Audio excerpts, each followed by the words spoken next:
오늘은 고난주간 중에 주님의 십자가 죽으심을 기억하는 성금요일입니다. 성금요일을 영어로는 Good Friday라고 하죠.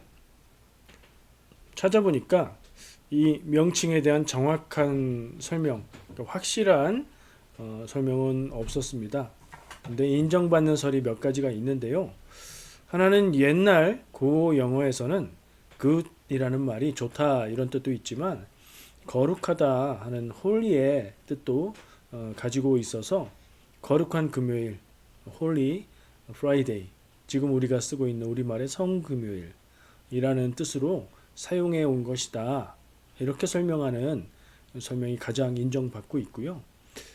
또 그 해석적으로 예수님의 십자가 죽으심이 우리에게는 슬픔이 되는 사건이지만 그 일로 인해서 모든 인류가 구원받을 수 있게 되었기 때문에 그 결과를 생각하면 너무 좋고 감사한 그 프라이데이다.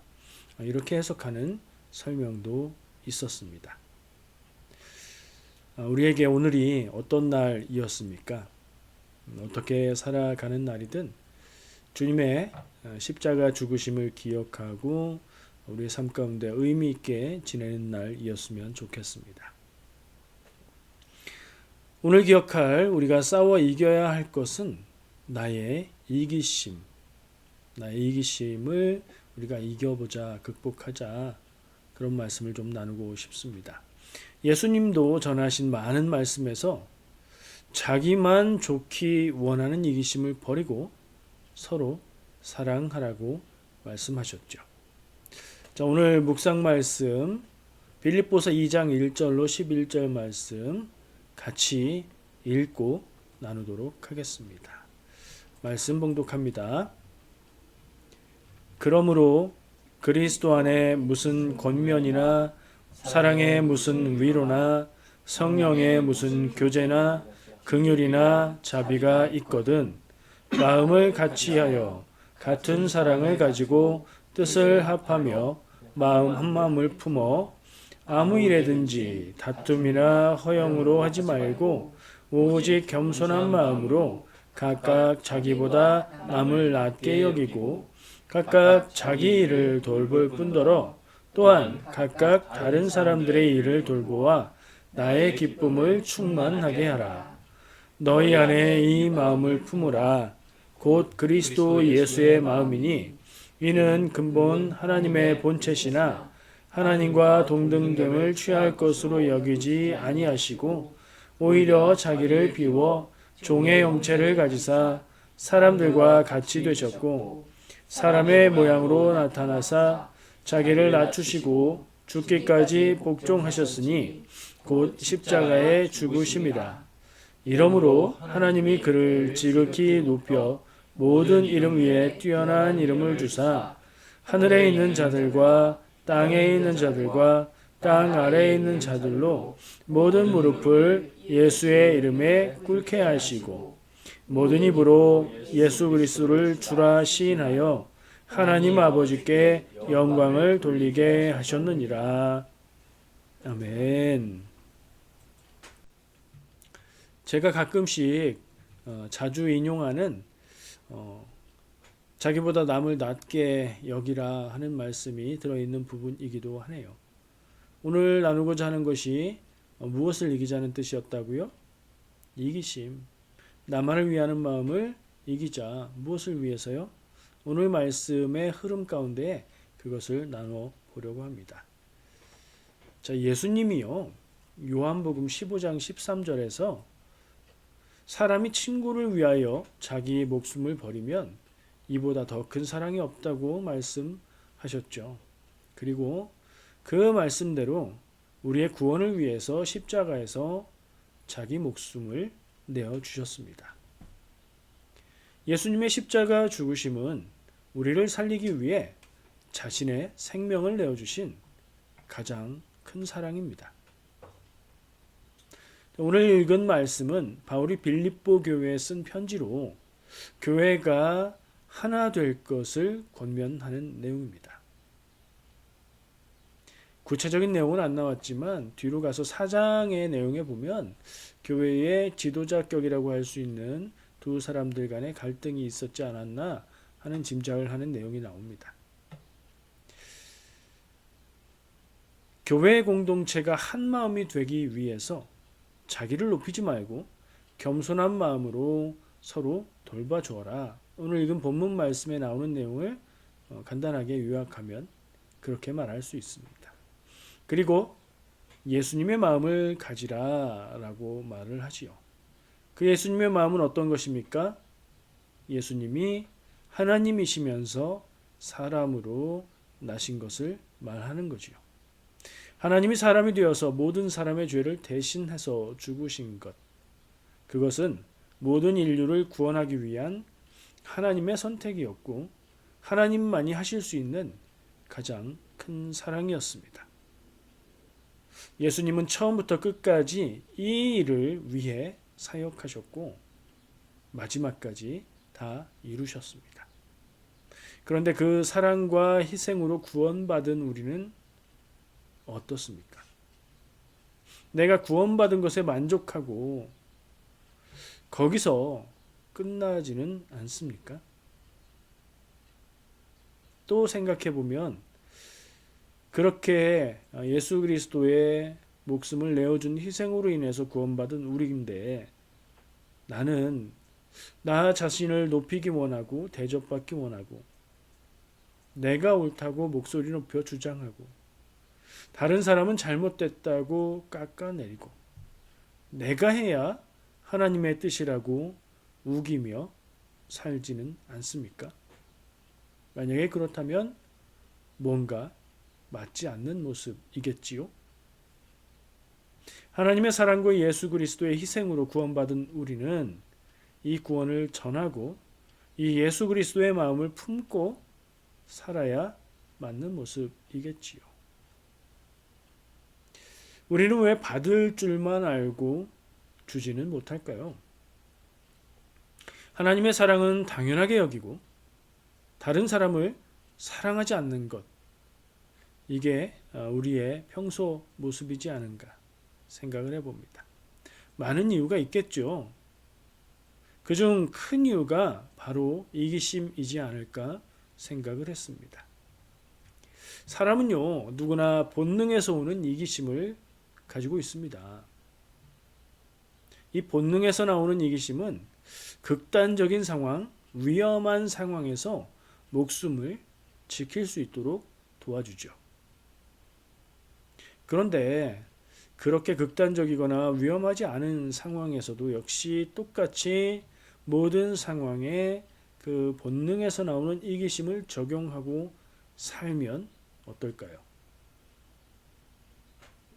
그런 인간은 끝없는 탐욕과 갈등과 살아있어도 죽은 것 같은 영혼의 죽음을 맞게 되지 않을까요? 그래서 우리는 주님의 마음을 배우고 서로 사랑하고 나를 남보다 시옷받침 말고 지읒받침에 낮게 여기고 서로를 높이며 사는 법을 훈련해야 합니다. 모든 사람이 이기심으로 자신만을 위하면 그 공동체나 그 종족은 멸망하게 됩니다. 모든 인간이 이기심으로 자신만을 위하며 산다면 아마 멸종됐을 겁니다. 이기심이 향하고 있는 나를 우리로 더 넓게 확대해서 서로를 위해서 희생하고 섬기고 사랑하는 공동체가 될 수 있다면 그 공동체는 하나님이 명하신 대로 생육하고 번성하게 될 것입니다.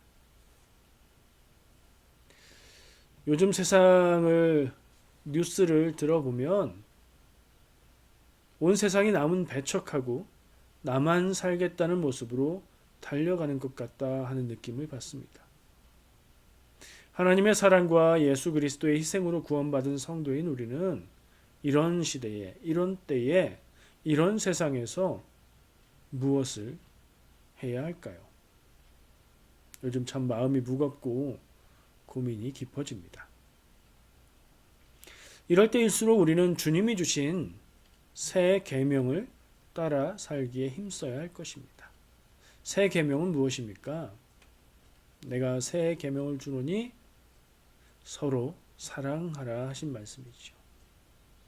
그것은 나보다 너를 중요하게 여기며 사는 것입니다.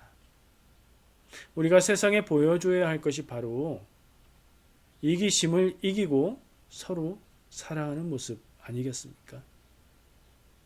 서로 사랑하는 것, 나보다 남을 먼저 생각하는 것, 남을 나보다 귀하게 여기고 섬기는 것, 이런 마음이, 이런 태도가 가능할 때가 있습니다. 바로 우리 안에 하나님의 은혜가 넘쳐 충만할 때입니다. 내가 하나님의 사랑으로 가슴이 가득 차면 시키지 않아도 사랑하고 양보하고 섬기게 되지요. 그래서 우리가 이기심을 이기고 서로 사랑하고 섬기려면 하나님의 사랑 안에 거하고 떠나지 말며 은혜가 충만한 그 상태를 유지해야 합니다. 이게 잘 안 돼서 이기심을 이기기가 쉽지 않은 것 같습니다. 은혜 안에 사는 삶을 어떻게 유지할 수 있을까 고민을 하게 되지요. 우리가 의지를 갖고 열심히 노력하는 마음으로 기도하고 말씀을 묵상하고 마음을 절제하는 것 필요한 일인데 거기에는 한계가 있습니다. 인간, 내가 완전한 존재가 아니기 때문이지요. 마태복음 14장에 나오는 내용을 한번 기억해 봅니다. 예수님이 제자들을 향해서 물 위로 걸어가시고 베드로가 예수님을 보고 예수님께 주님이면 나를 물 위로 걷게 해주십시오. 그래서 물 위로 걷습니다. 근데 그러다가 금방 바람을 보고 물에 빠졌다라고 나옵니다. 저는 제 상상 속에 우리의 모습이 꼭 이렇지 않은가 생각해 봅니다. 주님을 바라보고 주님의 은혜 안에 있을 때는 세상의 일들을 다 초월할 듯 사랑하며 살 수 있는데 그것은 순간에 불과하고 세상의 현실을 느끼고 그 안으로 다시 돌아가면 물에 빠져버리는 그런 모습이 아닌가. 이기심을 내려놓고 이긴 것처럼 잠깐 살다가 다시 이기심이 지배하는 삶으로 돌아가는 것은 아닌가 생각을 해봤습니다. 이 베드로의 경우를 생각하면서 우리가 무엇에 집중해야 할까 하는 생각을 해봤습니다. 그러면서 이런 생각을 해봤죠. 우리의 인생에 어렵고 힘든 일도 있고 우리가 의지를 가지고 노력하고 그렇게 한다고 해도 안 되는 한계도 있고 근데 또 우리의 삶 가운데에 하나님의 사랑과 은혜가 분명히 있는 것을 우리가 다 알고 있지 않습니까? 그러면 무엇이 우리의 현실일까? 어렵고 힘든 일들이 없는 것인가? 없지 않지요. 있지요. 내가 하려고 노력한다고 다 되는가? 안 되지요. 근데 또 하나님의 사랑과 은혜는 나를 향하고 있고 하나님의 능력을 우리는 경험하고 살고도 있지 않습니까? 무엇이 우리의 현실입니까? 고민하게 되지요. 그러다가 이런 생각을 해 보았습니다. 이 모든 것들이 다 우리 안에 있다. 지금 내 삶의 순간에 어려움도 있고 인간적인 한계도 있고 하나님의 은혜도 다 있다. 동시에 다 있는데 그럼 어떻게 해야 하는가?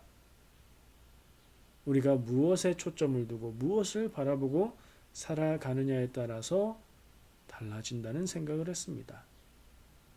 마치 이런 거죠. 여러분 예쁘게 잘 찍힌 인물 사진을 보면 특징이 있습니다. 인물은 초점이 맞아서 또렷하게 밝게 찍혔고요. 그 뒤에 배경은 뿌옇게 흐리게 찍혀 있는 겁니다. 그 현상을 아웃포커싱이라고 얘기하는데 그게 어떻게 가능하냐면 초점을 사람에게 최대한 맞추면 그 뒤에 배경은 거리가 있어서 초점이 맞지 않아서 뿌옇게 변하죠. 배경이 뿌옇게 되니까 초점이 맞은 사람은 강조가 되고 예쁜 사진이 되는 겁니다. 그 사진 안에는 배경도 있고요. 사람도 있고요. 잘 보여서 별로 예쁘지 않은 그런 것들도 있습니다. 그런데 오직 보여주고자 하는 사람에게 초점을 맞출 때에 다른 모든 것들은 초점이 맞지 않아서 흐리게 되고 사람을 강조해주는 배경이 될 뿐이죠. 우리의 삶 가운데 어려움, 아픔, 괴로움, 두려움, 힘든 일들이 있는 것도 사실이고 내가 주님을 따라서 주님의 뜻대로 살겠다 노력하고 애써도 그게 한계가 있는 것도 사실이고 내가 하나님의 은혜 가운데 살아가는 순간이 있는 것도 사실이라면 우리는 선택적으로 어떤 한 곳에 초점을 맞출 수 있을 겁니다. 나 어렵고 힘들다. 이 일도 어렵고 저 일도 어렵고 힘들고 어렵고 괴로운 일에 초점을 맞추면 그 인생은 괴로운 인생이겠지요. 그런 일들이 있으나 나의 노력에 초점을 맞추면 조금 나은데 노력하고 의미 있는 삶을 살고자 애쓰고 하나님을 따라가고자 애쓰는데 결국엔 실패하는 그런 그림이 되겠지요. 어려움도 있고 인간적인 한계도 있는데 그걸 배경으로 처리해버리고 하나님의 은혜에 정확하게 초점을 맞춘다면 우리의 삶은 하나님의 은혜가 또렷이 보이고 다른 것들은 그냥 배경이 돼버리는 그런 그림이 될 것입니다. 어디에 초점을 맞춘 삶을 사시겠습니까?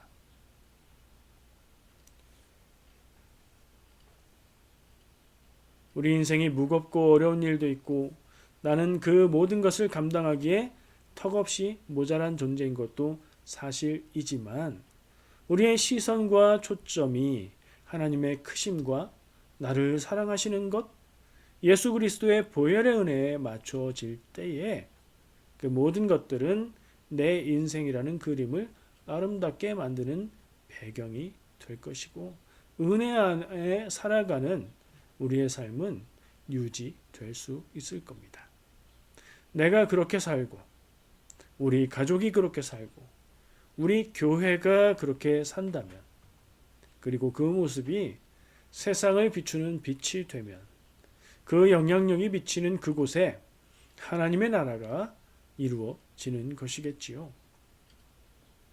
그렇게 살기를 힘쓰는 우리 교회, 우리 모든 가정, 우리 모든 성도들 되기를 간절히 바랍니다. 기도하겠습니다.